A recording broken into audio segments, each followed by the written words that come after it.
Barbecue کا دھواں ہر طرف پھیلا ہوا تھا.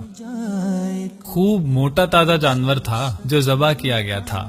سب کچھ بانٹ کر جو گوشت بچ گیا تھا آج اس کی باربیکیو پارٹی رکھی گئی تھی.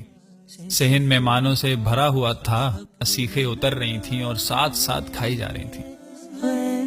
ہنسی کے کہکہوں میں کان پڑی آواز سننا مشکل ہو رہا تھا. اس دوران اسے ایک کال آتی ہے جسے سننے کے لیے وہ کونے میں دیوار کی طرف چل پڑتا ہے. کال سن کر واپس پلٹ ہی رہا ہوتا ہے کہ اس کے کان میں ایک آواز پڑتی ہے. ابو، لوگ تو سیخیں بنا رہے ہیں اور ہم نے ابھی تک گوشت چکھا بھی نہیں. آپ نے تو کہا تھا کہ اس عید پر ہم گوشت ضرور کھائیں گے. یہ سن کر اسے ایک زوردار جھٹکا لگا.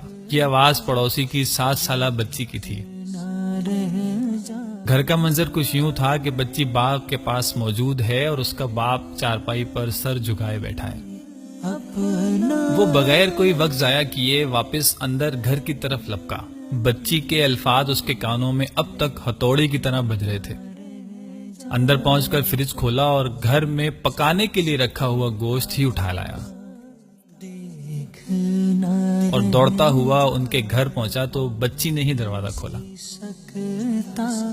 جیسے ہی بچی کی نظر گوشت پر پڑی اس کی آبدیدہ آنکھوں میں چمک سی آ گئی.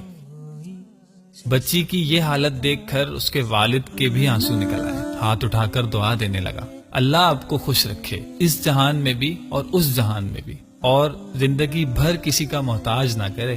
اسے ایسا لگا جیسے جسم میں سکون کی ایک لہر دوڑ گئی ہو اور قربانی اللہ تعالیٰ کی بارگاہ میں قبول ہو گئی ہو. سامعین کرام، ہم اپنے کھاتے پیتے گھرانے کے دوستوں کو دعوت پر بلا کر سمجھتے ہیں کہ بڑا ثواب کما لیا. کیا ہم نے کبھی یہ سوچا ہے کہ ہم ان غریبوں کا حق ان تک پہنچا رہے ہیں یا غافل ہیں؟ اگر غافل ہیں تو ہمیں اس غفلت سے نکلنا ہوگا. اللہ تعالیٰ سے دعا ہے کہ ہمیں ہر طرح کی غفلت سے بچائے رکھے. آمین.